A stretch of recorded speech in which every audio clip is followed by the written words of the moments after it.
Okay. Hello, I'm Eric Deloach, and I'm a book author and also a show host of American Authors and Others. We have a special guest today. This is going to be very interesting. So at this time, let's allow him to introduce himself and then we'll get started. Thank you, Eric. I'm Guy McPherson. I'm Professor Emeritus at the University of Arizona. Emeritus simply means retired with honors. I have been, quote, retired with honors since the middle of 2009 after serving 20 years at the University of Arizona, and before that a year at Texas A&M University. So I've been doing this a long time, and within the last 8 or 9 years, I have concluded that climate change is abrupt and irreversible, and the evidence continues to mount on both of those fronts. Okay, I understand by watching some other videos that were sent to me that you are also a distinguished book author of several books and also numerous publications as well.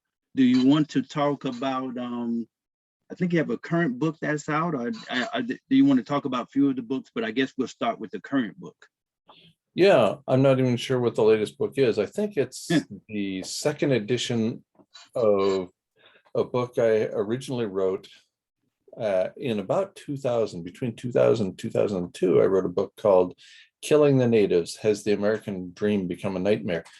And it was my first book-length work of cultural criticism. Okay. And the second edition points out how ridiculous I was to write some of the things I wrote, and how other things I got pretty much right. And so that's the second edition, called Killing the Natives: A Retrospective Analysis. Right. Now, oh, that's quite a title. So where are your stance now, and what was meant just by the title? What were you trying to, what were you conveying? What was your voice to the public in terms of that title? Right. So when I wrote the original volume and got it published, I think the publication date was January 1st, 2005 officially. I had a copy in my hand for a few months before that. But the title is Killing the Natives: Has the American Dream Become a Nightmare? That was the original title of the book. And I pointed out that we have, as a society, as a culture, we have apparently made it our job to kill everything we can come across. We're causing the extinction of many different organisms, and it looks like our species is going to join that list in the not too distant future. In any event, we're also destroying cultures. We're destroying languages at an astonishing rate. Languages are a measure, an indicator of the variation that we find within our species. And so to destroy the last remaining individuals who speak a certain language, or equally poorly to use other means, such as the public school system, to destroy those languages, is just a horrible, horrible outcome. And so that's what I was interested in the first book. And I barely touched on the idea of extinction of our species, which in retrospect seems ridiculous, because we are a dominant species, that we are having enormous impacts on other species. And if we go extinct, because the extinction of many other organisms through a variety of means, for example, the rapid rate of change in our absence, which would be negative due to the aerosol masking effect, and also the catastrophic meltdown of the world's nuclear power facilities. So we have to stay here to hold watch while we slowly reduce our impact, our negative impact or impacts, and also shut down those nuclear power plants in a safe manner. And unfortunately, I don't see that happening, much as I might wish for it to be so. Okay, well, let's just rewind, kind of custom here, the program. Tell us, where were you born and where did you grow up? Just kind of soften it up a little bit first. Yeah. I was born February 29th. Yes, that's leap day. Right. 1960. And so I've had 15 birthdays, the last of them twice. and I've been on the planet for 61 years. I was born in Wallace, Idaho. Here's a funny Okay. story. Here's a funny story for you. That's extreme northern Idaho. Okay. When I interviewed for my tenure track position at the University of Arizona, Yeah. the itinerary said that I would be meeting with the dean of the College of Okay. Agriculture and Life Sciences. But almost nobody who's in that position has an opportunity to meet with the dean. The dean is really busy. And so he turns that over to somebody else in his office. The people I came to call deanlets. Right. They were assistant or associate deans in various capacities. And so this poor schmuck, I don't even remember his name, he got handed my resume as I walked into his office. And the Right. first thing my resume said was Guy R. McPherson, born Wallace, Idaho. And he took a look at that and he says, so you were born in Wallace, Idaho? I said, yeah. He says, do they still have whorehouses there? Okay. What a question. And so the first thing that popped into my mind was, how would you know that, sir? Yeah. But I knew better than to ask that question. Right. I told him I moved away when I was 5 years old. I hadn't really kept track of what was going on in Wallace, Idaho since then. So I didn't really know the answer to the question. Yeah. Is it a beautiful place? It is a beautiful place. You know, I was just over the course of the last week, I was in northern Idaho at a campground on the Lochsaw River, where I went with my family. Every summer. We would camp there for at least 2 weeks every summer. Okay. And we were there this last week to scatter the ashes of my dad, who died about a year and a half ago. So, and it's a beautiful place. I went with my partner who had never been to Yellowstone National Park. So we went there. She'd never been to Grand Teton National Park. So we went there. She'd never been to Northern Idaho. So we went there to scatter the ashes. And she thought it was just beautiful. And she's, you know, she's lived a lot of places throughout her life, but has never been in that part of the world. And it is spectacularly beautiful, although much of it is obscured by smoke right now, unfortunately. That could be another book. I just did a book, my second, well, this is my third book. It's I used to live in San Francisco. So I went out there during COVID and kind of took some pictures, and I'm gonna just kind of an easier book than political book than I normally do. So I'm just, I guess, conveying to you that probably that would be kind of an interesting thing for people to understand, you know, where you know that part of the country and actually see the beauty of it. I know it's probably there's beautiful landscape and just that would be a beautiful. I think that'd be a you know, kind of a picture book, kind of just talking just a little bit. This is City Hall and this is the lake. And, you know, I used to fish here growing up, you know, something like that. People see a softer side. You know, it's pretty amazing. And actually, I didn't say that might tie into what your, you know, this is the reason why we need to be more watchful in the future. And we don't know how long, whatever the case may be, but as it is now, these are the reasons. The little things are the things in nature of what we need to preserve. Right. And there's little doubt that growing up in a small village in northern Idaho led to my doing the work that I did, led to me being a conservation biologist, because I was surrounded by the beauty of nature. I went fishing almost every day in the summer with my dad. I went hunting in the fall. You know, I was a back to the woods country kid. Right. Before it was going back to the woods. I just grew up that way and didn't know there was a world that was any different than that. Right. Do you think that also contribute? I'm looking at the author side of you, because that is primary, but I get into other things as well with this show, that it gave you a great and vast imagination to think and what if, and that really helped develop your creativity mentally even prior to writing.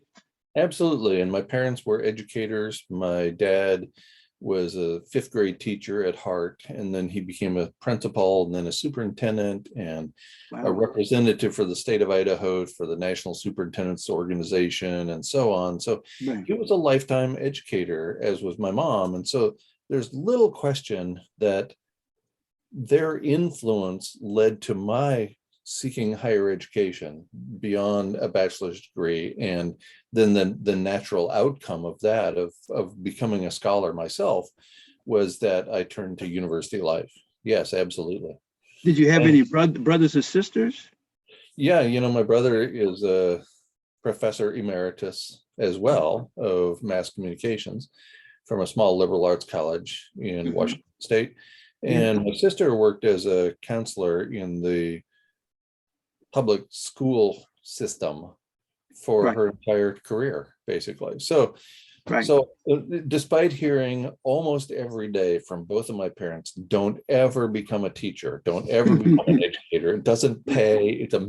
miserable job, blah, blah, Right. blah. We all did, we all went that route. Well, I have to disagree. I mean, because I wasn't a I didn't go that route. But my dad was a counselor, high school counselor, and what I noticed from the outside looking in, I mean, I don't care what, I mean, you get paid based on education. That's a good, as you got more education. I don't know too many places that happen. And the cool thing, I mean, teachers are cool because you get 3 months off. Right. You know what I mean? Come on.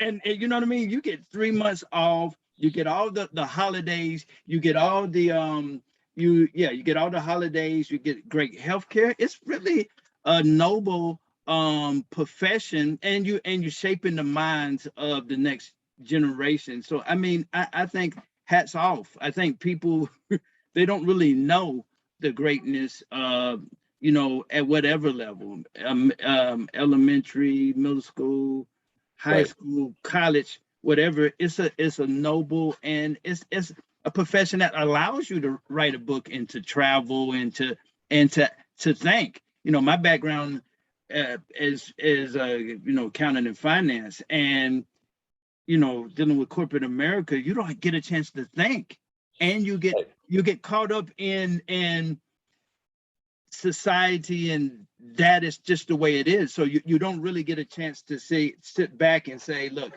what would happen if we did this for society? What would happen if we did? So you sometimes you're not allowed and to be a deep thinker.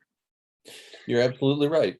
I was actually paid to think. How many people get to say that? To sit at my desk all day and occasionally somebody knock on the door and it, disturb my thinking or my writing, whatever I was doing. And it was a student who wanted to learn something. And Right. so what a great honor to have people come to you to learn something, to Right. call yourself a teacher or to have you yourself called a teacher by somebody else is, I think, about the most noble thing that could happen to somebody. Absolutely. Absolutely. Now, were you, and I don't know, but were you brought up in the church or not? No, not really. Okay. I was brought up in the church of the outdoors. Okay. Even when it wasn't hunting season or fishing season, we would take Right. this long drive. Right. And now, I look at the carbon footprint of our every weekend, and Right. I'm sort of aghast, but it was just Right. another opportunity to get out and have a picnic in nature and drink from a stream. Something I would never recommend to somebody in the United States today is to go Right. drink from running water in the stream. Right. But 45, 50 years ago, you could drink from almost every stream you came across. That's how rapidly we have negatively altered our environment. It's horrifying. Right. And I brought up about the church. I'm a Christian, so we have to be open-minded and just look. Okay, people are good people. I really look at people. They're good people because they're bad Christians. I mean, there's people that are just terrible. They're worse than the worst people. So I'm just saying, you have good people in all religions and those that are not in religion, and that's what we should strive, that mankind be kind. I'm a songwriter as well. A friend of mine that was my mentor. He didn't get a chance to write a song. He was a Jewish guy from Baltimore, born in Baltimore, but actually grew up in New York. Wrote for Twisted Sister, but he had a song called Mankind. He didn't get a chance to finish it because he smoked or whatever. And but it was mankind be kind. So, you know, I adopt that. But let me go here. Tell me about your parents, because this is a kind of a tradition of the program. And a lot of times, especially with authors. Were there any famous quotes? I mean, to you, you know, in the family that your father, mother, grandparent, or whoever. For example, my mother, she's alive. I'm a caretaker. She's 78. And she said, "Do everything in moderation." No, that's her saying. Another saying is, "It doesn't take an army to get something for something to get accomplished. You just need a few good, you know, a few good men or women, and you can get Right. something accomplished." And that's true. I'm 52, and it's to me it's true, and and I've seen that bear through. Were there any famous sayings of your parents, any one of them or grandparents that stuck with you, and you know, as you lived? You know, I don't remember any particular expressions they had, but there was this overwhelming assumption that all three of us kids, I have an older brother and a younger sister, that all three of us would go to college. Okay. They were the first in each of their families to go to college. Okay. So this Okay. was something new. And we were Right. growing up in a little backwoods logging town. It had Right. 3 sawmills in a town of 700 people. Okay. And so the mentality was one of blue collar working, of transforming this Right. living, breathing forest into a pile of sticks and lumber for trees. And so there was just this assumption that we wouldn't be doing that kind of work, that we would be doing something more scholarly. They didn't point us towards education per se, although it's interesting that we all ended up in that direction, but they did point us towards education, and more education is better, is sort of the mentality that I learned from them. Right. Were there any professors? I remember, and you remember the jazz guy that you saw the video of, you know who I'm talking about, Rick. Were there I lost a train of thought, but were there any professors, you know, say grad or ungrad, that kind of were mentors that kind of, you know, led the way as well? Absolutely. There was my academic advisor as an undergraduate student, Leon Neuenschwander, who had gone to graduate school with a guy named Henry Wright. Henry Albert Wright was the premier fire ecologist and fire manager at the time in the late 70s and early 1980s. So, and then Jo Ellen Force was a social science teacher within the forestry program. She was amazing. And one day I didn't know what I was going to do. You know, it's October. I'm going to graduate in December. It's October already. And I'm thinking, well, I don't have a job, so maybe I should start thinking about something. And I come across this flyer in the hallway for graduate work at an institution. I went in and showed it to my academic advisor, Leon Neuenschwander. I said, "Hey, Professor Neuenschwander, what do you think about me going to graduate school?" And he says, "Yeah, but don't go to that place. I'm not naming it for a reason." He said, "Let's get Henry on the horn and see if he's got an opening for you." And that day, him calling Henry Wright on the phone got me into a master's program, which led to a PhD program in a premier fire ecology program. And then, of course, the professors I had in graduate school, many of whom I still remember their names, and it's been a long time. Yeah. They were very important for me. There's Henry Wright, there's Bill Dahl, who was a more livestock grazing oriented guy. There's Russ Pettit, from whom I learned every plant in the area, and so on. So lots of people who had a profound positive influence and kept me moving forward. One of them is still active, a guy named David Wester, who has moved on from that institution to a larger one, but still a great mentor for me. And you think you might do some picture books? I mean, I'm just trying to let them see some other sides of you, and still slip your message in. Right. You know, it's interesting you asked that, because my partner, who is here in the office with me, is sort of laughing at some of the questions and nodding her head. And she's an artist and a videographer and a photographer, a professional videographer and photographer. So, you know, anything that I would produce in that direction, she would be doing majority of the work on, just to be clear about this. We can collaborate and maybe do a series. You know what I mean? What are bestsellers are like 2 or 3 series of books. That's what I've been researching, is that people, they may find the second book that you do, and then, oh, what's the first book, and then, oh, anticipation for the third book. You know, it could be 5 books. I don't know. You may, I mean, what other places do, what are your favorite? Settle down, man. I'm trying to retire here. No, you can't retire. There's no retiring. We'll have to hear from the world have to hear from you. You're absolutely right. You know, I've lived in an enormously privileged life that started with this small village in northern Idaho. And as a result of the push for education, I went to undergraduate school at a couple of different places. I went to graduate school. I did a postdoctoral research program in Georgia, at the University of Georgia. Oh, I'm in Athens, Georgia. I know you are. And so small world. About this out. Right. Yeah, so I was there for 8 or 10 months doing postdoctoral research. I actually did my research on Cumberland Island, which is the southernmost of Georgia's barrier islands. So I'd go back and forth, spend a couple of weeks at a time down on the island, trying to not get bit by an alligator. Hey, that would be a great book. That would be a great book.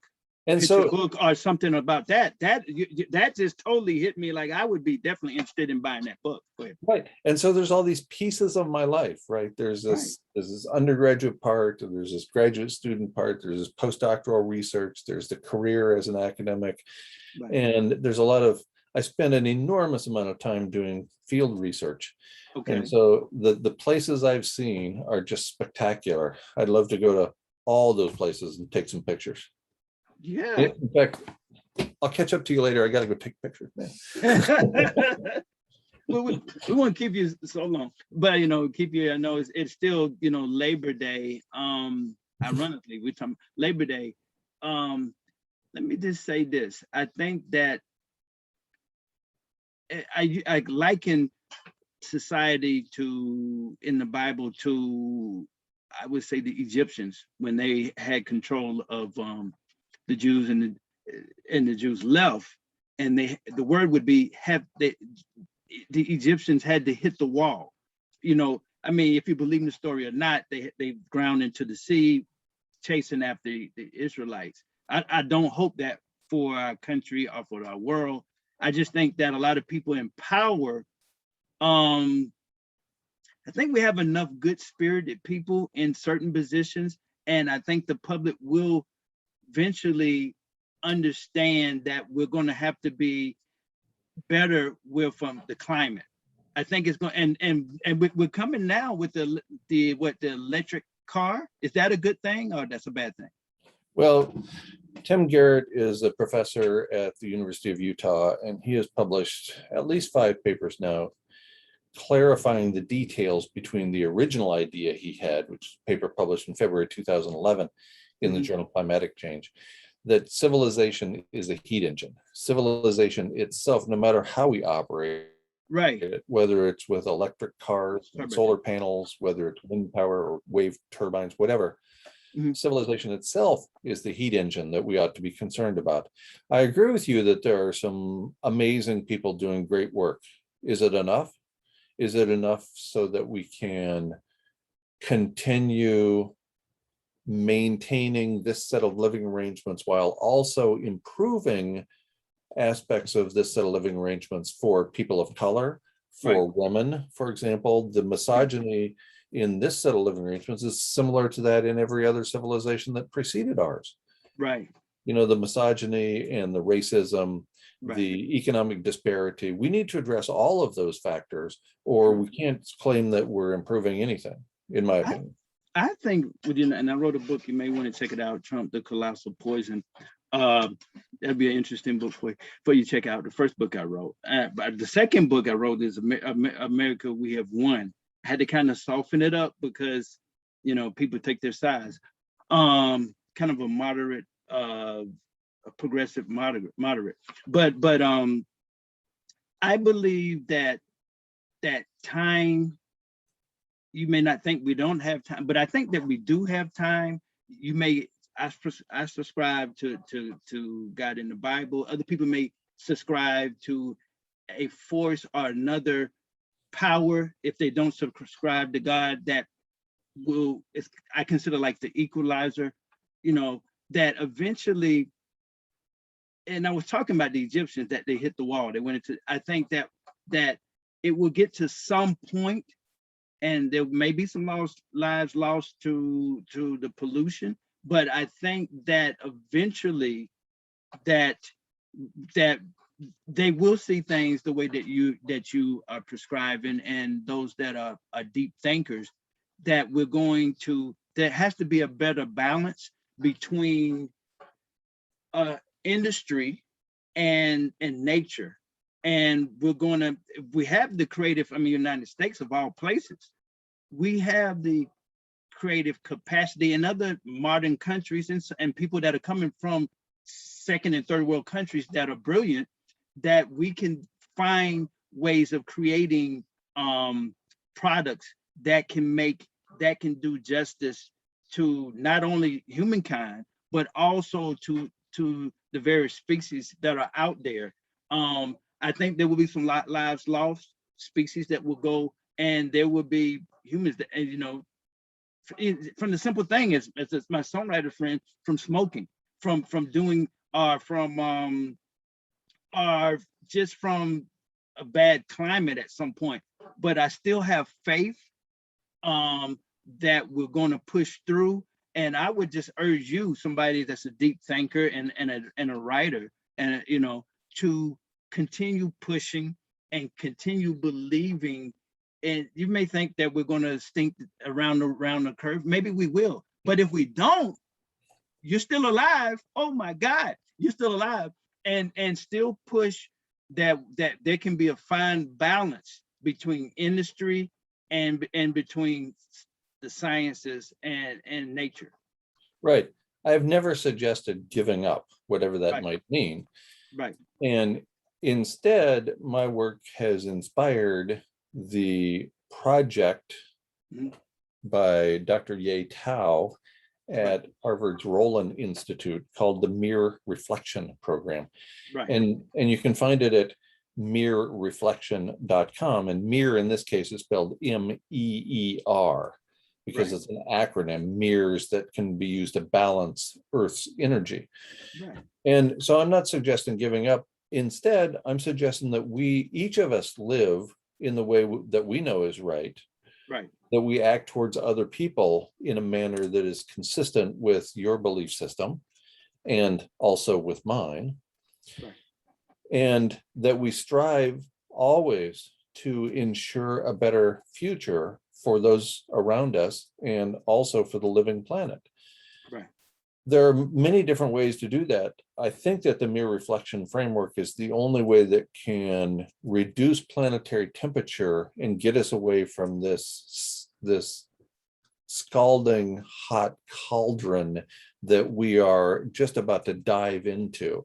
There are already millions of people dying every year as a result of climate change, this based on the peer-reviewed literature, which tends to be very conservative.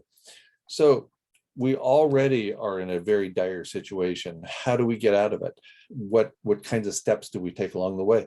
And I agree with you that even if we don't, even if we fail, even if our society cannot get it together, and so our own species goes extinct and this becomes a lifeless rock floating through space. Okay, Right. so let's assume the worst case scenario. Okay. I still think there's an obligation for you and me and everybody I come across to treat each other with respect and with dignity. Right. And I can't imagine doing any different than that. I can't imagine going out of my way to harm another person when all I have to do is be a decent person. And that's not that hard to do, given the enormous privilege I've enjoyed throughout my life. And I think most people watching can probably say the same thing. Right. I think that, again, I go back to the Egyptians, and that it sometimes you can I mean, and I have to go here, this Texas thing, for example, of the abortion thing. you know, and I think about if I had a daughter and she was violated, that's the word I'm going to use, was violated by someone and forced to have a child that was not her desire, I think that's kind of overstepping, if you will. So, you know, so I think that people will rally with no matter what race or what color, because it's a moral issue. And I think there's self-correction, because the people that are doing things that they shouldn't, normally, even when they're in power, they may overstep. And what happens, people will rally around that. And for example, I mean, one thing I guess one of the last things, two things in my that I probably will add to one of my books is that I'm really proud to see that what happened, I guess in is that Minnesota, where they had the verdict that guy, you know, about the police, if you know what I'm talking about, the situation. Yeah. Okay. Yes. That showed humanity. And also where our president had a ceremony for the police that were in that defended our democracy. January, was it January 11th? Is that January 6th? January 6th. January 6th, yeah. January 6th. So I see pieces of humility and humanity. And so I'll never give up. And I urge nobody to ever give up. There will be bad things that would take place. There may be massacres. There may be all types of, you know, there may be hurricanes. I mean, human and, you know, caused, and also nature inflicted due to human neglect of the environment. But I think in the end, hopefully in our generations to come, that we will finally get it right and save some species. I'm hopeful that we will get it right. Well, that's what I'm striving for, and that's what I would like to see happen. Obviously, nobody wants to leave a dead planet in our wake. Nobody. I just can't believe that there is a person out there who would want that to happen. And so that's why I continue basically my lifelong work of educating people, of showing a way around this mess that we have created for ourselves. Is there world enough and time is the age-old question, obviously. And of course, I would like to think so, and I will continue pointing in the direction as if we have time, because what's the other choice? To throw up our hands and say, oh, well, it was a nice try. No, that's never an option. Giving up is never an option when we're talking about the living planet, and we are. And I want to say something too, because something that I saw that touched me in one of your podcasts, that you have educators and different people that I think they have a right to respectfully disagree with things that you're saying. Of course. But I think that they need to watch videos like these and reconsider of coming back and just hearing a person like yourself out, and you know, don't abandon. I mean, come back and just hear it out. They have a right to have their view. I mean, there was somebody that's with a donation, to give example. This is on another level than with your argument, and this is weird. This individual, he's on the one political, you know, side of the fence, and I'm on the other side of the political side of the fence, white guy and I'm a black guy. But we came together because he wants to donate, and he's maybe 10,000 so far, stuff, teddy bears to children across the world that are, you know, in this time of COVID. So we came together and say, look, you have your belief and I have my belief, but we can come together in humanity and try to make you know, children and their parents in the midst of COVID, put a smile on their face. So Right. sometimes we can bridge the gap on certain issues. So Absolutely. And the fact that we can come together on so many issues is remarkable, because there are so many things that could divide us. And yet there are people, yourself included, who look for the things that unite us instead and focus on those things to try to ensure that we come together. What we're talking about here is life on Earth. I think it's worth spending the time. I think it's worth spending our energy to try to preserve life on Earth, the only planet that we know is capable of supporting a human life. right. So again, I want to urge those professors that know you to come back in good faith. And it's okay to disagree. It's okay to have differences, but let's be respectfully disagree and still can be friends in spite of all of that. Of course. And that used to be the basis for the academy. That used to be what universities were there for, is to argue, is to fight it out, to have an evidence-based conversation. And the evidence pushes people one way and then the other way. And almost every time I've been involved in a serious argument, I've ended up changing my perspective. That's the point. Unfortunately, most universities don't operate like that anymore, which I think is too bad. They have been watered down as institutions, and now it all seems to be about political correctness instead of evidentiary correctness. We can have both. We can treat people with respect and with dignity and also disagree with them. Right. I mean, when did that ever become something we couldn't do? I don't even understand that. I don't know. Well, let's get off the politics for a second and tell me what do you want even the lay man and lay woman public to understand about your work and what you're trying to do for humanity? I want everybody who watches or listens to this to go to meerreflection.com, MEER reflection.com, and type in the first search box there how you are willing to help, because we're talking about the potential for the loss of all life on Earth. This is not something any of us want to have happen.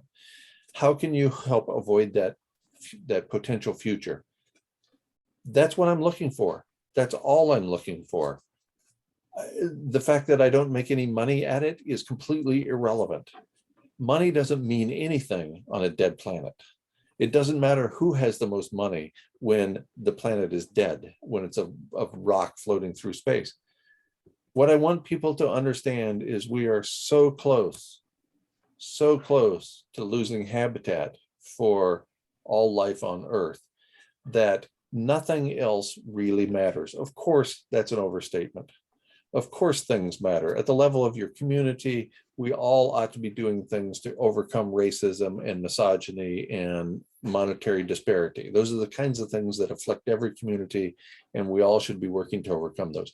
At the level of our individual lives, I believe we can and should treat everybody we come across as if they are our dying, beloved grandmother, with enormous respect. Whoever lies to their dying grandmother? Nobody. So tell the truth, treat that person, treat every person with respect, and expect the same in return. And then at the societal level, let's try to cool the planet. Let's try to safely decommission the nuclear power plants that are plaguing the planet right now. Those are three different levels at which we can operate. Each of them matters. Whether you want to spend your time going to City Hall every day, trying to actually implement the idea that misogyny is the wrong way to go, and also to implement the idea that racism is the wrong way to go, and also to implement the idea that monetary disparity is a horrible thing, then do that. There's 1,000 things any of us can do that will make the lives of us, our children, our co-workers, our partners better. Why would we not do those things? It doesn't take that much out of our day. It really doesn't. I think you're on a more liberal level than I am. Let me just put it from business guy, but still a creative guy. I'm kind of that. On the race issue, I'm just going to say that, let's just be honest. We all are racist. Let's just deal with it. I mean, but if we can just try to understand and pull back and see the humanity in each race, you know, and be and see everybody from a human level, you know, you're a human being before you're white, or you're a human being before you're black. Yeah, there may be some preconceived notions. There may be, you know, whatever, but let's just, there's some lines of respect that we need to have. And that's just my take. On the woman's issue, let me say this, on the woman's issue, and be very brief, is that I think you said it profoundly. I never heard anybody say that. Treat, you know, the opposite sex, and let's say a woman in particular, if you're a man, the way you would respect your grandmother. You know, she's a human being, and let's treat her as our equal as a human being. And that's as far as you can say. The planet, I mean, come on, everybody has to know that there's places around the world where there's pollution, that you can see oil drops and different things. I mean, common sense. How long do you think this can continue without having negative, you know, ramifications on wildlife and on our existence? So I urge everybody to understand there has to be, and money, as you said, is not everything. I love money, but it's not everything. Let's just understand that there has to be a balance between technology and industry and science and nature. And so, I mean, you know, I'm right with you. I think you're a little bit farther on than I am, but maybe one day I'll catch up with you. But you continue on. That's one thing I want to add. You know, there's so much each of us can do. It was in August of 2010 that the United Nations put out their report indicating that we're driving to extinction 150 to 200 species every day. Every day. I don't want that to be my legacy. You don't want that to be your legacy. Nobody wants that to be their legacy. Nobody wants to be responsible for driving a species to extinction, because extinction is forever. They're not coming back. And there are so many things, as you indicated, there are so many things we can do at the societal or the community level that will improve the lives of the people around us at no cost whatsoever. Misogyny is expensive, but it doesn't cost anything to change it. Come on.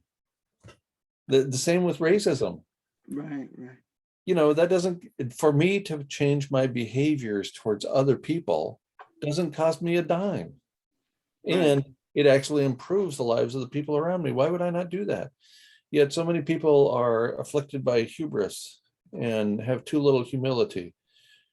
It's tragic that with every civilization comes racism, monetary disparity, and misogyny, every single one. So we've had a few dozen examples that we could have learned from by this point. Right. And that we as individuals are going to have to overcome ourselves, because there are no decent models being set for us. There's no societal model that says act like this and you'll be everybody's superstar. No, you're going to have to take that on yourself. Right. Well, we can say the great thing about America is that the ideals are there. The high ideals are there, and each generation, it could be 2 or 3 generations later, I don't know, but hopefully mankind, I think America is the leader. Even if you don't want to say it's the world leader, but it was, and it can actually be the world leader again, but ideally it put America is the leader. So if we can just walk into that Constitution, walk down that path, and we can do great things and really affect other countries. We are still morally ideal, on the ideal level, the highest society on earth. That's why so many people want to come to America, from Africa, from South America, from Russia, different places or whatever. So from Japan, from China, from India, from the Middle East. So hopefully people like yourselves, hopefully somebody's thinking somewhat like I'm thinking, if we can just keep pushing, and even if you disagree, just hear people out, hear great deep thinkers out, hear people that are thinking along the high ideals of America's dreams and values. And maybe it may rub off on you, whatever race you are, and let's try to save dignity between the races, between the sexes, and the different sex, and save our environment. And let's go here, because, and we'll kind of close it out, but maybe another time we'll interview again. Tell us about two last things. I want to make it too long so people can, just something that you can use, and that's a positive interview for you as well. Tell us about the books you want to tell us about that you, I mean, you may not, you know, I mean, let's say the holidays are coming up. People usually buy books during that time for people. Tell us about one or two of the books, or three of the books if you want to, that you recommend that people should get and get to know and become informed. Well, I hate to promote my own works. Absolutely, that's what this is about. but I'll just mention briefly. There's Sure. one of my recent books is the second edition of a novel, which reads a lot like my life. So you might not want to read too much or too little into that. It's called Academic Pursuits. And it's out recently in second edition. You can find all of these, by the way, at guymcpherson.com. Right. And then there's the book that we were talking about earlier, the Killing the Natives, a retrospective analysis. And I think that those two books together give you a very comprehensive picture of me as a writer and a human being, and also will, I hope, trigger some deep thinking that might change the way you act within a set of living arrangements that isn't designed with everybody's best interests in mind. Let's just put it that way. There are things that have gone wrong with the way we live at the level of society, and therefore as a level of individuals. We can do better. I would like all of us to try to do better, including myself. And that's what I strive for on a daily basis. Great. Now, where can, and we'll, after this program, and you'll email over, you know, and we'll put the links in for everything. Where can people, if you have fans or followers, or you know, are people just interested to talk with you, where can they find you? GuyMcPherson.com, and you can find out everything about me there, including my email address. Send me an email message, and GuyMcPherson.com with no A's in McPherson. That's the proper spelling. So you can find out, you can see thousands of essays that I've written. You can see hundreds of videos that I've produced along with my partner. You can see presentations I've given literally all over the world that are focused on how we can do better, how we can be more humble human beings with an eye towards preserving humanity at every level. So GuyMcPherson.com, which is called Nature Bats Last, which you might be able to tell from the language behind me there. So when you go to GuyMcPherson.com, it'll say Nature Bats Last. Yeah, and I just want to tell those professors, come back and fellowship with him and help. I just meet him for a second, seeing that he's a great person and a deep thinker and really has some very positive thoughts. Well, let me just ask you this before we go. What was your experience as a scientist and everything? What was your experience with COVID? Were you able to still get some work done during this time period? Yeah, my partner and I both had COVID when we lived in Florida. Okay. We lived there for about 17 months. My partner was exceptionally symptomatic for a full month. She lost her ability to smell and to taste, the whole thing. Right. And so for a month, she was in pretty dire straits. I tested negative during that time, although it had to be false negative. And I had minor symptoms. Mostly the most consistent symptom I had was we had an oximeter, one of these little devices that you put on your finger and it measures your blood oxygen content. And mine was always in the 80s, sometimes in the low 80s. And that's terrible to have that low of blood oxygen content. So that was the most consistent symptom for me. I was, it didn't really throw me off physically. You could argue that I wasn't thinking as clearly as I usually was because of the low blood oxygen content, but most people don't think I think very lucidly at any of the time. So maybe it made no difference. I don't know. So it didn't have much impact on me. It had great impact on my partner. And obviously it's killing people. It's killing people around the globe. Right. And so we still wear masks. We live in Vermont where, Right. the emergency order was lifted several months ago, and there's more than 70% vaccination rate. So nobody is required to wear a mask. We're still wearing our masks because I'm concerned about other people. Well, let me ask you this. The last name, kind of curious. Are you thinking about getting a little small farm or something, just animals or something? If you just have to, you never know. Do you mean, what do you mean? I'm Like sorry. a farm of cows or something to get your food supply. Just you never know. We have, I spent 10 years living off grid in southwestern New Mexico and then in western Belize in Central America. And I learned how to make cheese. I learned how to grow all of my own food. I learned how to do all those back to the land sustainability things. And then I learned about the full impacts of aerosol masking, the aerosol masking effect, or global dimming. And I realized that I need to spend my time educating people instead of trying to survive for yet another day or yet another month. And so that's been my driving passion for the last several years, is to try to educate people about not only what's going on in the world at the level of an extinction event, but also to teach people about humility, to teach people about hubris, to teach people about themselves and how we can each treat other individuals with the kind of respect that we hope to receive in return. That's been my driving force for essentially my entire adult life. And the way that I have pursued it has changed over time, but that's where I'm still headed. And hopefully that will serve as a driving force that might influence other people to behave decently as well. Well, really enjoyed the interview, and I hope we definitely want people to watch. And we will put the links in the body of the video.